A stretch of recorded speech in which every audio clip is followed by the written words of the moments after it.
NATO was built to keep the peace after World War II.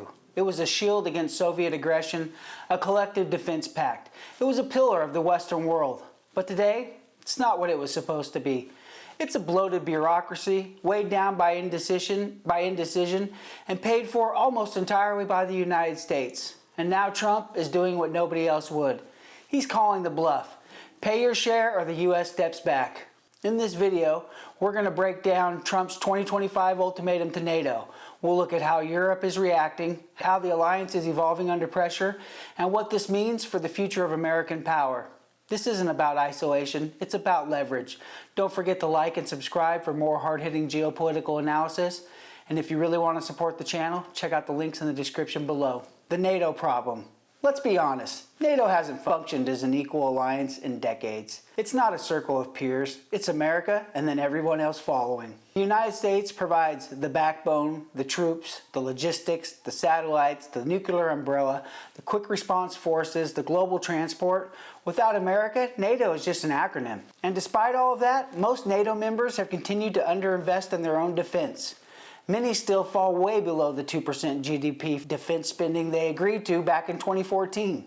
Trump sees this, and more importantly, so do voters. So now in 2025, the warning is gone. The demand is here. Show up or get left behind. During his first term, Trump rattled the NATO cage. He called it obsolete. He mocked the lagging members. He threatened to leave. But in his second term, the gloves are off. This time, it's not just talk, it's policy. Defense funding from the U.S. is now being prioritized based on actual troop commitments from allies. Intelligence sharing is no longer automatic, it's conditional. American deployment decisions that used to go through NATO's joint command structure are now being routed through Washington directly. He's not tearing NATO down, he's rewiring it so that the U.S. puts in what it gets out. And that only makes sense. The reaction in Europe has been exactly what you'd expect. In Berlin, alarm bells are ringing. France is scrambling to protect its defense industry.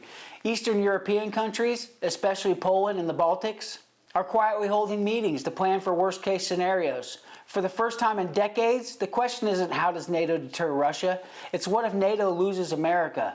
And suddenly, change is happening. Funny how that works. Germany, after years of dragging its feet, has announced a significant increase in defense spending. It's finally starting to build the military it should have years ago. France is accelerating modernization of its nuclear arsenal, trying to become the last resort backstop if Washington pulls out. Poland, already one of the most defense-focused nations in Europe, is positioning itself as the new continental military leader. So no, NATO isn't falling apart.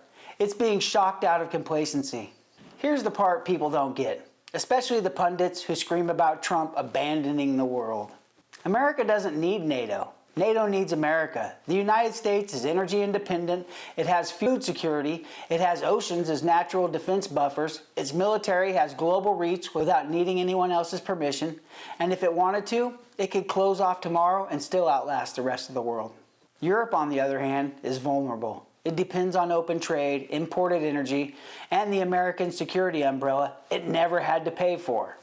Trump isn't burning alliances, he's simply saying, it's time you all pulled your own weight. And this isn't just about Europe. What Trump is doing with NATO is a global message. To Asia, don't assume U.S. protection is a forever guarantee. To the Middle East, rethink your defense strategies, because the free ride is over. To allies like Canada and even Japan, it's time to bring something tangible to the table. Trump's foreign policy isn't about pulling back, it's about redefining the deal. The U.S. doesn't need constant praise or loyalty. What it needs is results. If you want American protection, you better make it worth America's time. So is NATO dead? Not exactly. But it's definitely being transformed, and not by war, but by leverage. Trump's strategy is forcing Europe to grow up. It's forcing allies to prove their value, and it's showing the world that America is no longer in the charity business. It's in the deal-making business.